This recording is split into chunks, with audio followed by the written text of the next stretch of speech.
the improvement from last week is huge.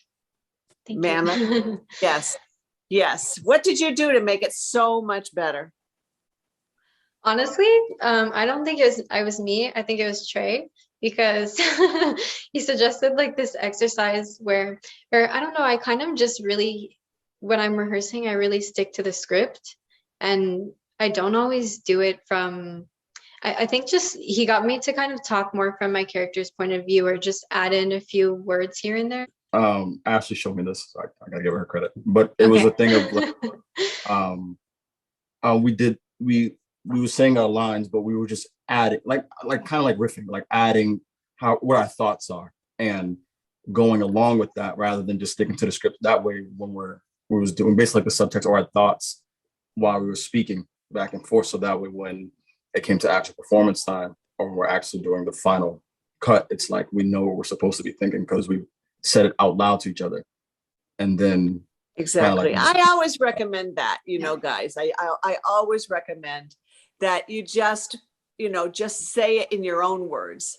That's why it's very similar to what I have people do when they're doing Shakespeare, because they have to translate the Shakespeare into their own words. And I always say, make it as colloquial and as, just you as you possibly can. And then you use that for your subtext. That's what you think when you say it. Well, it's the same for everything, because we don't say everything that we think, do we? Yeah, no, we don't. The words mean so much more than what is written on the page.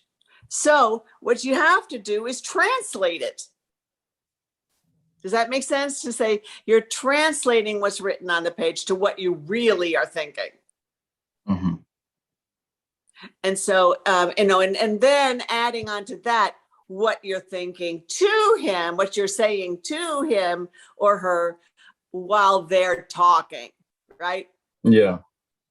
So it's kind of doing, instead of the thinking thought, we were saying everything we were thinking. Yeah. Out loud. So you're always saying everything that you're thinking, right? In your mind, but you have to use their words when you're actually speaking, but you're actually saying your own words in your mind. Yeah. So the best way to find that is to just say it out loud and to ad lib the whole thing. Mm-hmm. And to feel that, just feelings, I've been saying this a lot this week to people, because people are talking about feelings and trying to find their emotions. But feelings come out of thoughts, don't they? They do, yes. Mm-hmm. Because if you remember a situation where you were feeling something that you really want to access, the best way to find it is to think the thoughts think about what you were thinking at the time. Holy shit, right? And you're not going to say holy shit, but you're thinking holy shit, right? So that if you go back to the thought, if you're going to say holy shit, you're going to feel it. Aren't you? Yeah. Yeah. Because it's hard just to say holy shit without any feeling. It's holy shit, right? Yeah. Sorry to use a profanity, but that's, I'm just trying to find a word that really makes you feel. Yeah. Right? Maybe. What the hell? Yeah. What in the hell are you talking about? Right? Yeah. You probably not. They may not have put that into the script, but you might be thinking that, right? Yeah, that's what you're thinking. So that's why your reaction and it or whatever creates the feelings. Yeah. And I said it in a video which I rewatched. Sometimes I don't remember what in the hell I say to people, but especially in class, because it just runs out of my mouth. But I said, what would the emotions say is what you need to do. So when you're saying I'm feeling really self-conscious, what does self-consciousness say? Right? It says, I hope you don't think I'm an idiot.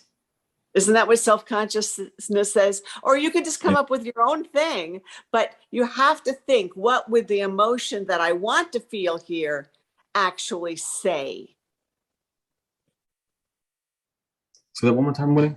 I just gotta. What would the emotion that you want to feel? Let's say I really want to feel joy. Okay. Now, what would joy say in this moment to the other person? Oh my God, I'm so happy to see you. That's a really good way of looking at it. I find it's really helpful to kind of What would that? Yeah, get that what you're is. saying. Yeah. Right? Because it doesn't work to just try to feel joyful. Mhm. You know, that's superficial, right? To try to put on a happy face, you know, that's not going to make you feel it. But if you think, oh my God, I'm so happy to see you, that will make you feel joyful, won't it? Yeah. Mhm. Really thinking like you're saying, like what would that emotion say? It's a good one. Yeah. It's a good one. I'm right that in my what did you learn this week? Yeah. But I know. Good. Good. Well, I'm really, really pleased with how this is going. I just think it's a great way to teach people, is to teach one person, then put them together with somebody who doesn't know it yet and let them work it out together. You really did a great job. And I taught Ashley, then she taught you, then you taught Hillary. So Yeah. Yeah, that's really cool.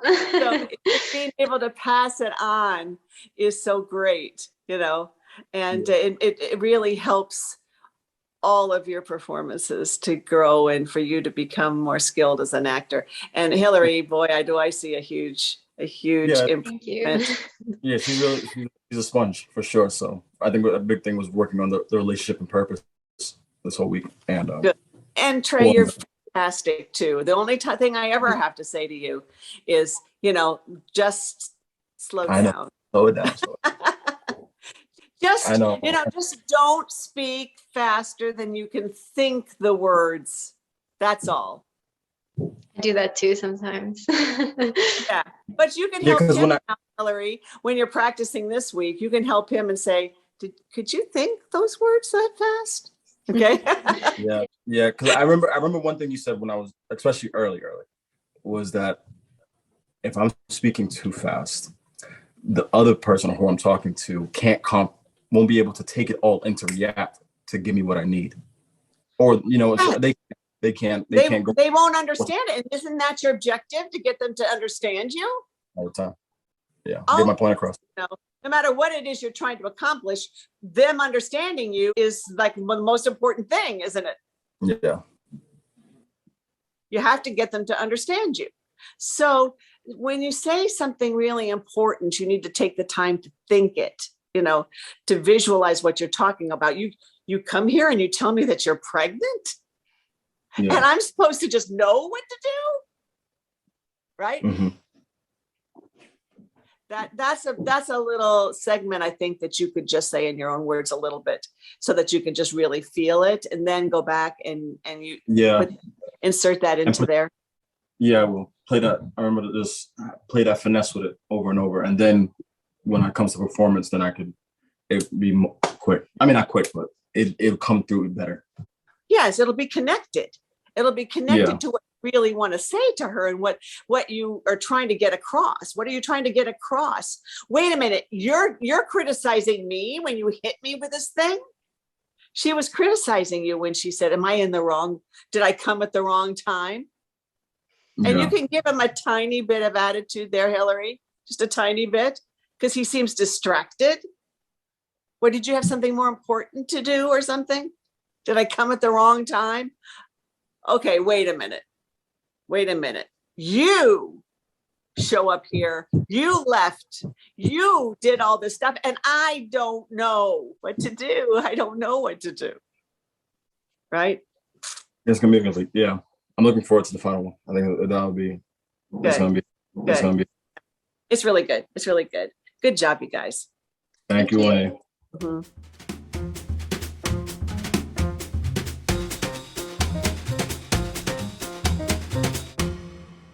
admit it, like, and it like having those thoughts in my head while I'm saying the words. I think that just really helps me say it in a different, more varied way. Good, good. I'm making a video about that right now because we were talking about that in scene study class. So maybe we'll talk about it a little bit now and we'll add it to that video because, you know, being able to paraphrase what you say is really helps you to fill in the gaps. What I was talking about with Ashley in scene study class is that, you know, a writer writes a lot and then they go back and they cut everything that doesn't need to be said, right? Yeah. You want the bare bones because you don't want the actor to have to say everything that they're feeling and thinking, right? Yes. So as an actor, you've got to go back there and fill in everything that the character is thinking and feeling because you've got to think and feel it, right? Yeah. That actually reminds me, like, even with writing, it's like you won't write sometimes everything about your character, but you still want to know like all the details about them, even the stuff you won't write about, because it just really adds to the like how exactly. You want to leave something to the imagination, both for the actor and for the audience. Yeah. Right. And so what you need to do as an actor is to look at what is being actually said, because none of us say everything that we think. Thank God, we'd be in a lot of trouble, wouldn't we? Yeah. But you've got to go in there and say, what is my character really thinking right now? What do they really mean by what they are saying? And then you make that your subtext. Yeah. Your subtext. And what is subtext? It's kind of like what's under the surface, like the character's really feeling behind. Right. It's what you think when you're talking. You know, you think one thing, you say another sometimes. For instance, I can look at you and I can say, oh, I love you. And I'm actually thinking, I hate you. Okay. Yeah. And then, or I could look at you and I could say, oh, I hate you so much. Yeah. And I could just be thinking, I love you so much. Right. Yeah. But so it doesn't really matter what you say. It matters what you think when you say it. And that's what I'm saying in the video as well. I say, you know, that's why I have people really translate the way they would say Shakespeare completely, like in the most modern way. How would you say this in today's life? And what do you really mean by that? Right? Yeah. And really translate it so you can use that as your subtext. And what do I mean by subtext? I mean what you think when you say Shakespeare's words. So if you say to be or not to be, that's the question. If I'm thinking, should I kill myself or not? That's what I got to decide. Yeah. Okay. Because that's what it means, isn't it? To be or not to be is a little vaguer than that, isn't it? Should I stab myself right now or should I go on suffering in this life? Yeah. That's what he means, right? Yeah. So if you think what you really mean, it's going to come out meaning that. You give your words meaning. Right? Like my example in the lessons, and I know all of you guys have read all my lessons, but I always use that word soft, right? You know, like you say, oh, the bunny is so soft, right? And you're thinking about the fur, you're thinking about the feeling on your fingertips, right? Or you could say, that guy's a little soft. And you're thinking about how he broke down in tears during the soccer game.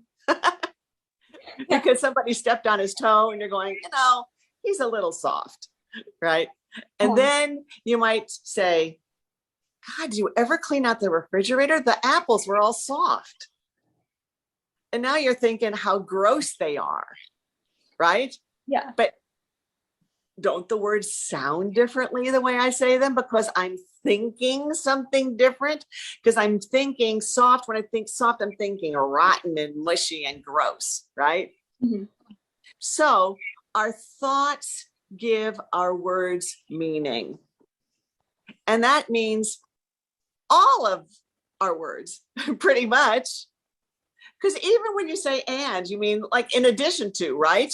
You mean you know what you're saying. Not only am I cold, but I'm starving to death, right? So that but is something else, right? Yeah. But there's also another really bad thing.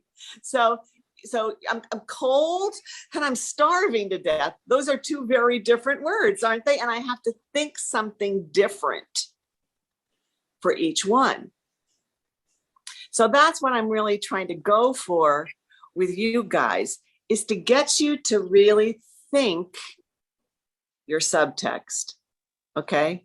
And another part of what I was talking about in this video is that emotions, because often when I ask beginners like you guys, I say, well, what are you thinking about? And often they'll say, well, I'm thinking that I'm really upset. I think I'm just really self-conscious. I think I'm really angry. But none of those things are thoughts, are they? No. Those are feelings. So how do we find our feelings? Okay.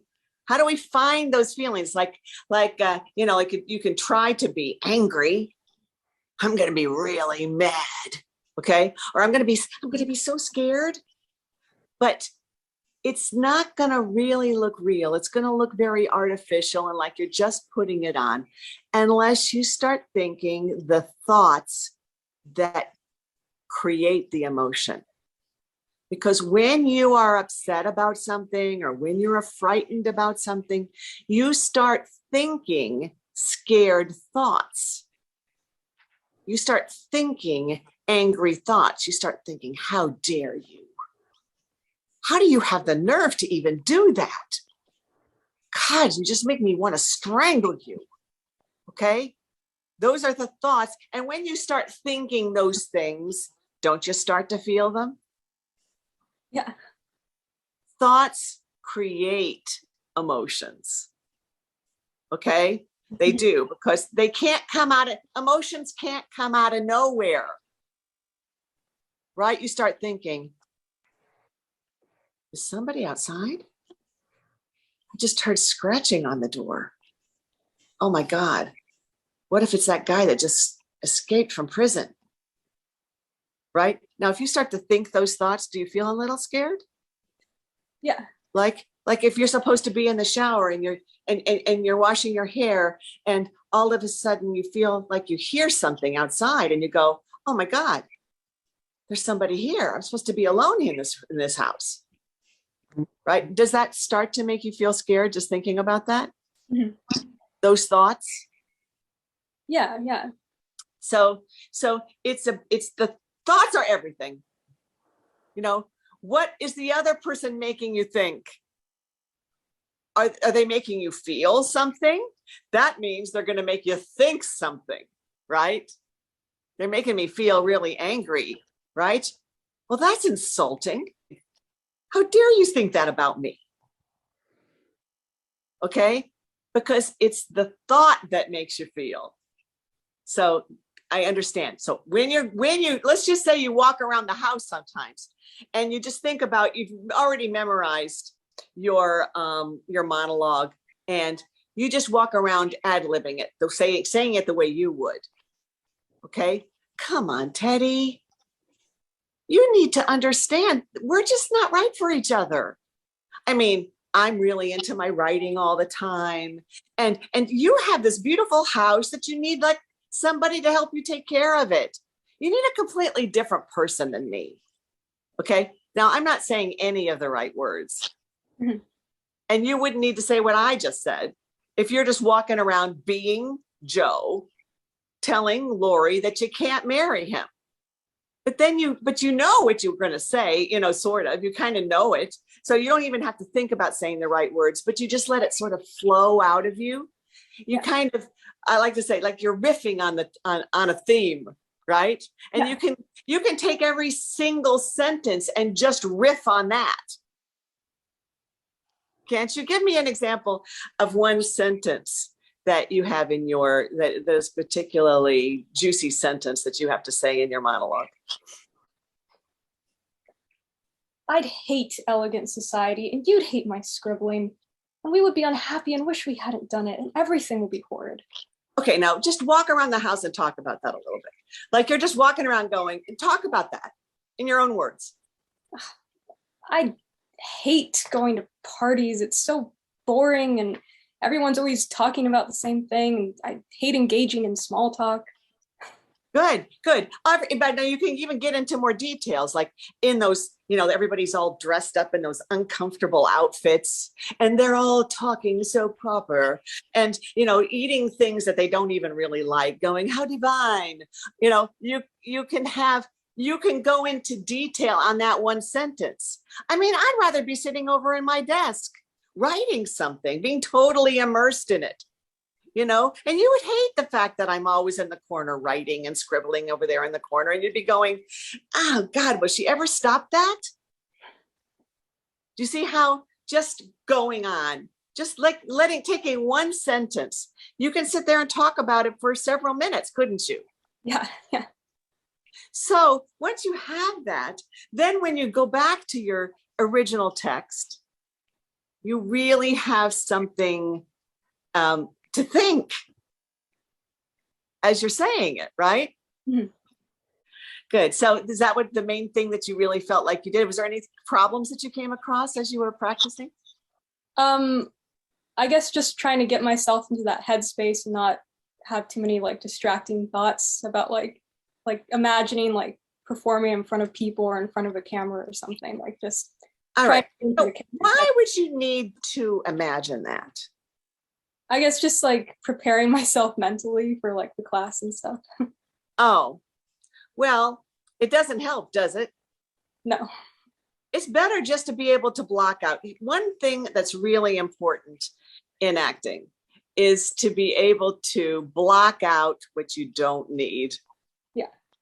Because if you are on set, there's a million things you don't want to see.